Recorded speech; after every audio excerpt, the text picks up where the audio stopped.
Barren Drive in Monroe, Georgia, was never meant to make headlines. In this quiet pocket of the South, where neighbors still wave from their porches and children play until sunset, violence was something that happened elsewhere. But on a November night in 2016, this peaceful street became a crime scene. A window forced open, a truck missing from the driveway, and inside a modest duplex, a 59-year-old man lay dead, victim of a crime so brutal it would shake this tight-knit community to its core. For nearly a decade, the murder of Anthony Myron Sims would torment investigators and haunt the residents of Monroe. No witnesses, no clear motive, just questions that seemed destined to remain unanswered. But some killers make one crucial mistake. They start believing that time is on their side. This is the story of how 9 years of silence finally shattered and a deadly secret came to light. Long before crime scene tape would mark his property, Anthony Myron Sims was just another face in Monroe, Georgia, but one that always carried a gentle smile. At 59, he'd carved out the kind of life that rarely draws attention. Quiet, dignified, and marked by small kindnesses that neighbors would only fully recall after he was gone. Monroe itself is a slice of a southern charm preserved in time, sitting comfortably between the bustling streets of Atlanta and the college town energy of Athens. Here, century-old buildings line the town square, their brick facades telling stories of generations past. It's the kind of place where family-owned hardware stores still thrive, and people actually read the local newspaper. In 2016, this city of roughly 13,000 people was known for its antique shops and annual festivals, not for violent crime. Anthony's home on Barren Drive reflected the man himself, modest and well-maintained, a duplex that sat back from the road, partially shielded by mature oak trees. His dark blue Dodge Dakota pickup truck was a familiar sight in the driveway. As predictable as his daily routines, neighbors would later tell investigators that Anthony was the kind of resident every community needs, but few appreciate until they're gone. The sort who'd quietly clear your sidewalk of debris after a storm or help carry in your groceries without being asked. He was just good people, one neighbor would later tell local news, her voice catching as she spoke about him in the past tense. The type who'd give you the shirt off his back, but never tell another soul about it. Another resident remembered how Anthony would keep an eye on elderly neighbors' homes when they traveled, never asking for anything in return. What made Anthony's presence in the community special wasn't grand gestures or notable achievements. It was the reliability of his kindness. He worked hard, lived simply, and treated others with a respect that seemed to come from a bygone era. His routine was as steady as a heartbeat. Work, home, occasional trips to the local diner for breakfast, Sunday drives in his truck.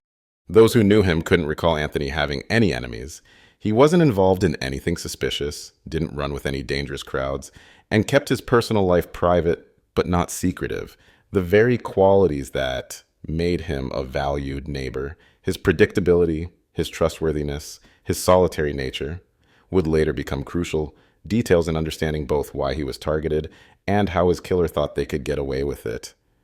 In the end, Anthony Myron Sims was the kind of victim that haunts investigators, someone whose death makes no sense, whose murder seems to defy not just law, but logic itself.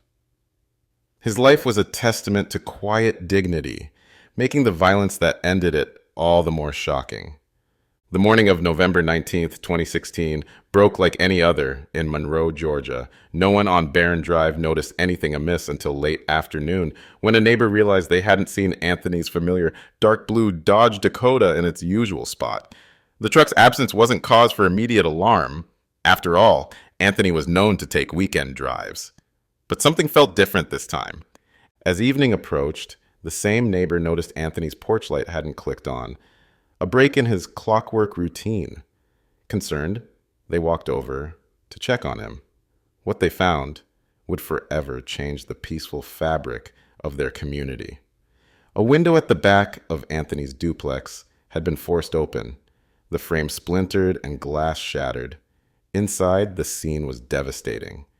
The Monroe Police Department arrived within minutes of the 911 call. They found Anthony's home in disarray, signs of a violent struggle evident throughout.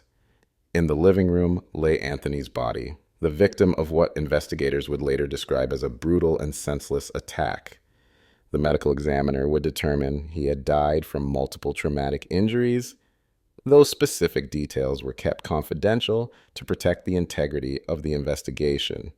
The most obvious missing piece was Anthony's 2002 dark blue Dodge Dakota pickup truck. Its disappearance suggested what investigators would soon confirm.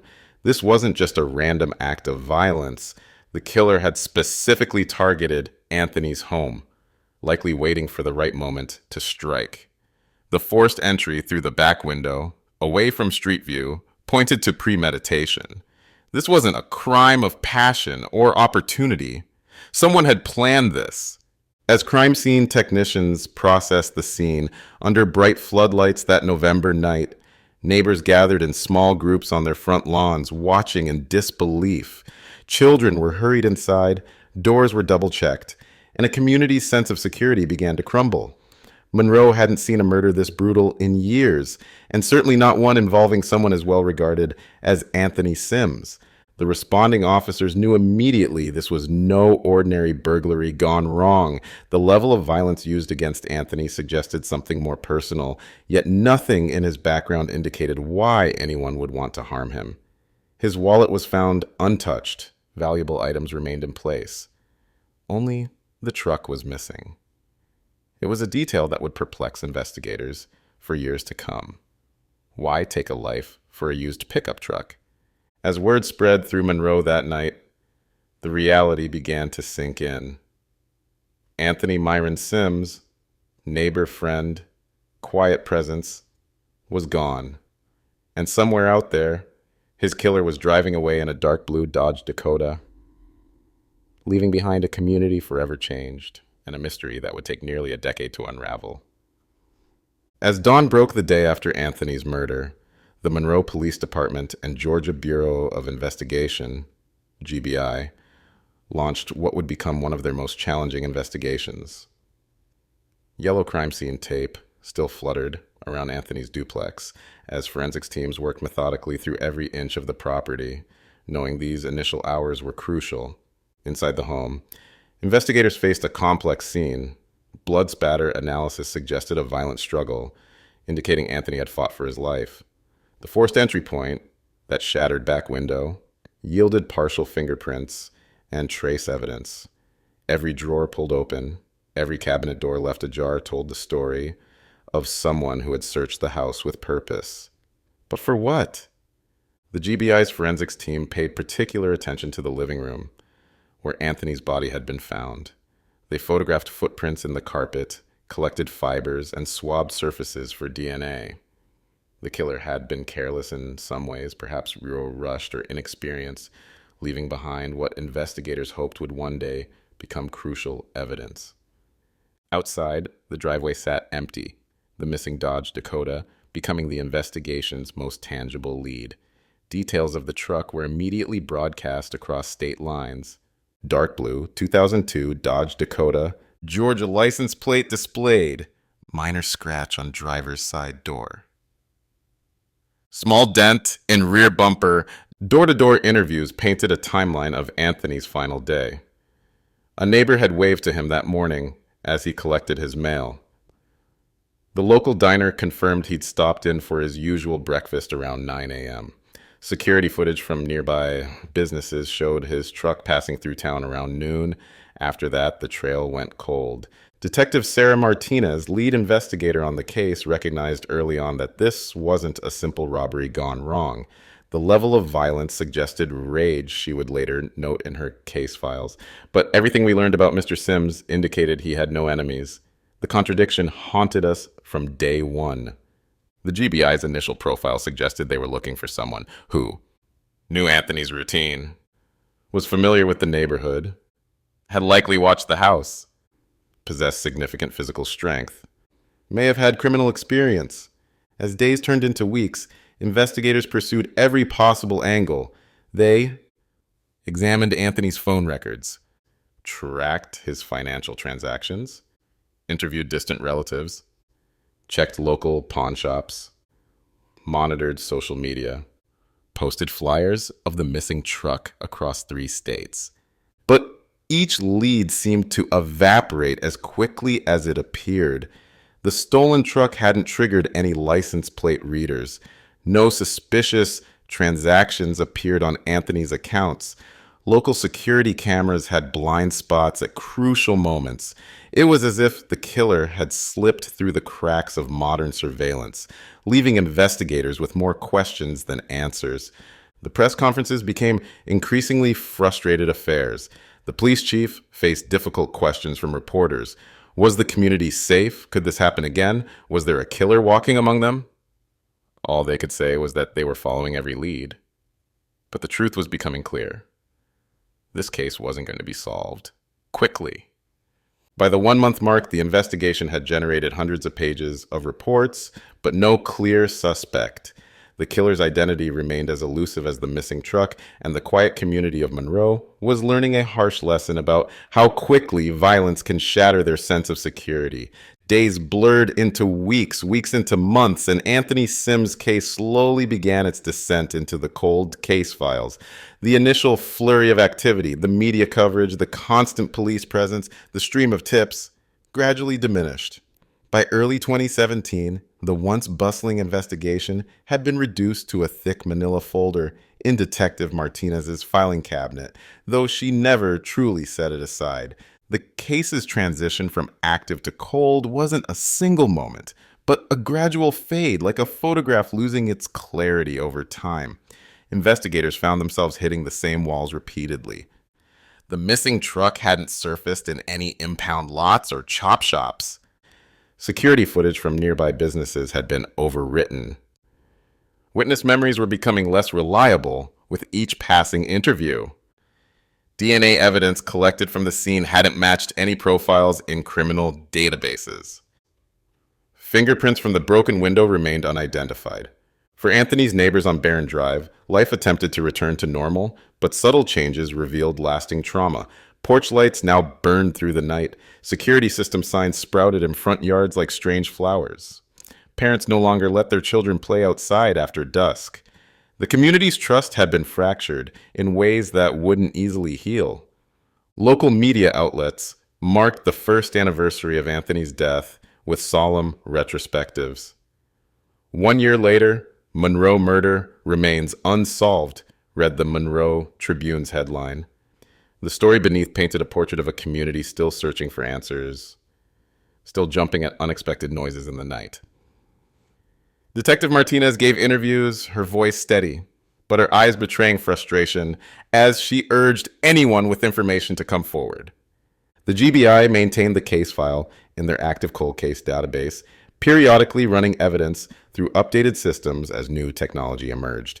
Every few months, they would rerun DNA samples through expanded databases, cross-reference the truck's VIN with national vehicle registrations, check unidentified remains databases for potential matches to the killer, compare case details with similar crimes in neighboring states. Years passed, 2018, 2019, 2020. Each anniversary brought fewer news stories, fewer tips, fewer leads to pursue. But in police departments, cold cases are never truly forgotten.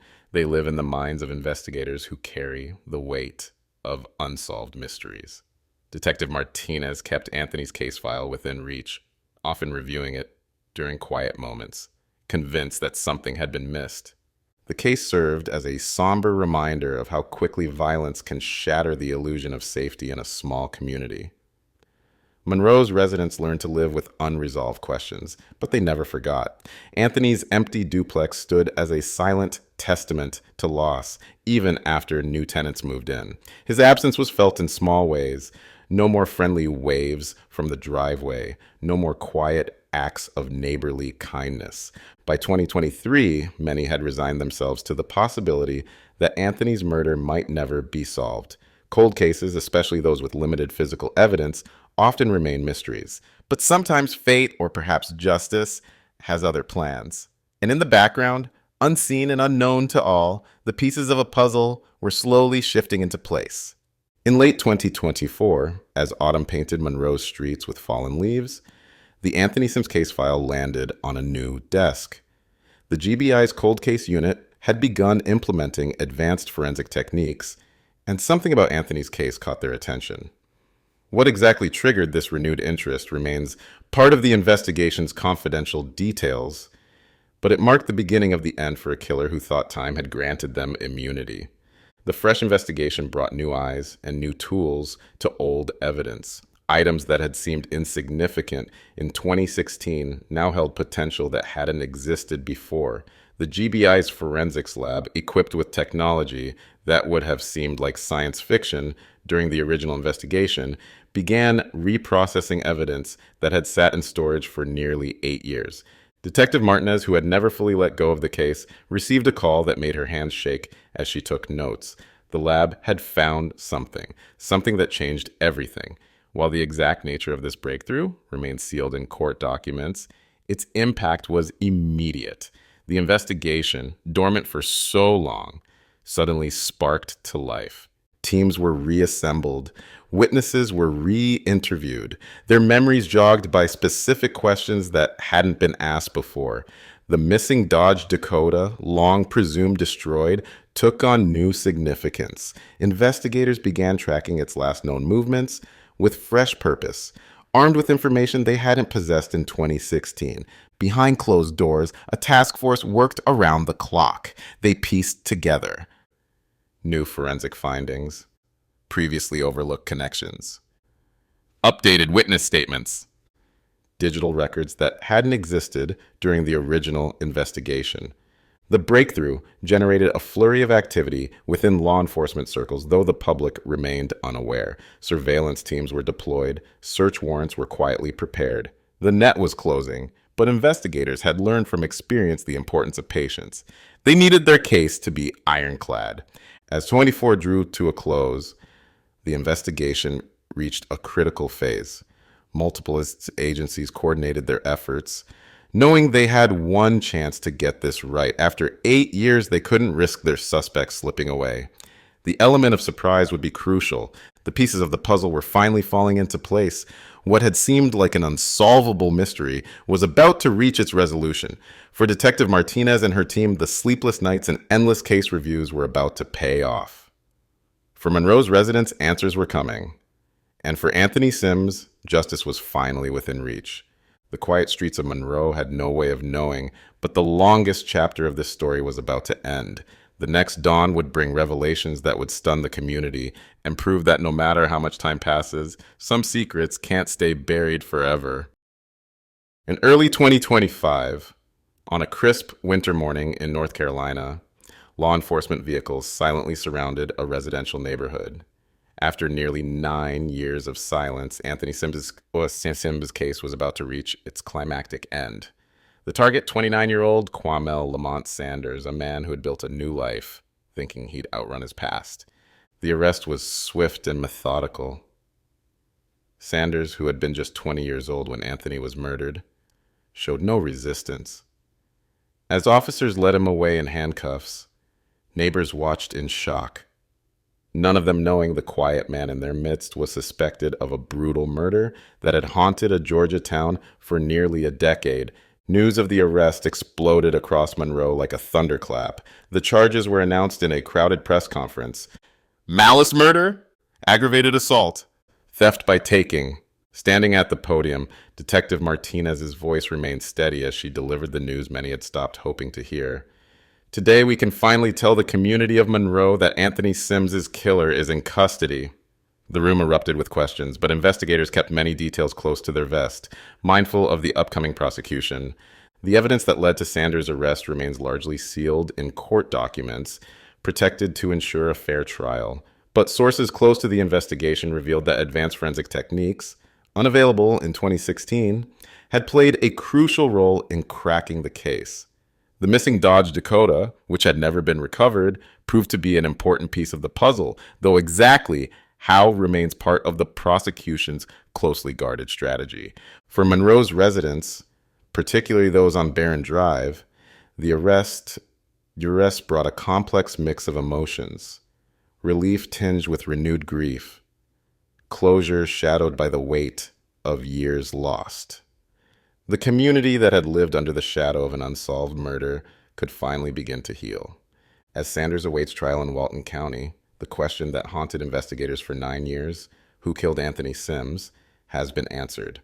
But other questions remain, their answers locked in the mind of a man who thought time would protect his secret. The full story of that November night in 2016 may finally come to light in a courtroom, bringing long-awaited answers to a community that never forgot.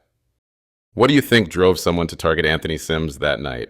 Leave your thoughts in the comments below. And if you found this story compelling, don't forget to like and subscribe. It helps us bring more unsolved cases to light. Until next time, stay safe.